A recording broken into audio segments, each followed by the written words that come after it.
So the EU, UK, the West had a different agenda that was supposed to subsidize the military-industrial complex of the West, of which Russia understands this very well. Hence, their stance, they're not moving an inch from the initial demands from what they were saying. They are still standing their ground. Some of the things that they are raising are part of the Minsk Agreement 1 and 2. Nothing was implemented.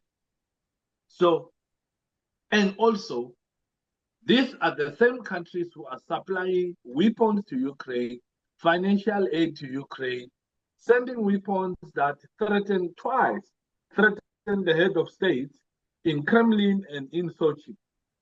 So this was happening during the time where peace talks had been tabled, where a way forward was supposed to be ushered for peace to come into a place in that region.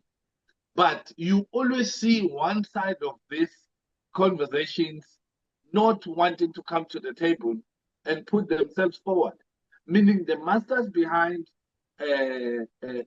Kiev, that now it's clear it's EU, will tell Kiev not to cooperate. Boris Johnson did it, Merz did it, the lady, the head of EU, that lady, the German lady, she said the same thing. So this is the reason why you find that Kremlin is not so excited or comfortable having this kind of talks. They want to be in a position whereby America has come to the table, because America's interest in this conflict is the control of the natural resources. Hence, they were forcing Zelensky to hand over and sign over in exchange of the money that they gave him. Now, the Americans are pushing EU to fund the reconstruction of Ukraine.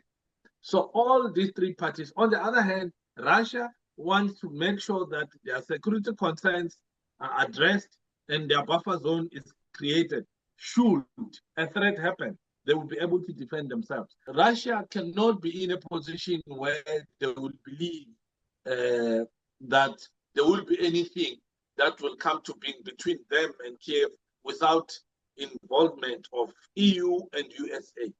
Because this is EU, Kiev, and Brussels. These three versus one country. So you can tell that the corruption is within the three other parties, but Russia is still standing their ground. And hence they understand very well that there's an ideology in Kiev, there's an ideology in EU, there's also an ideology in America. And these three don't match. But the interest of each is in Kiev.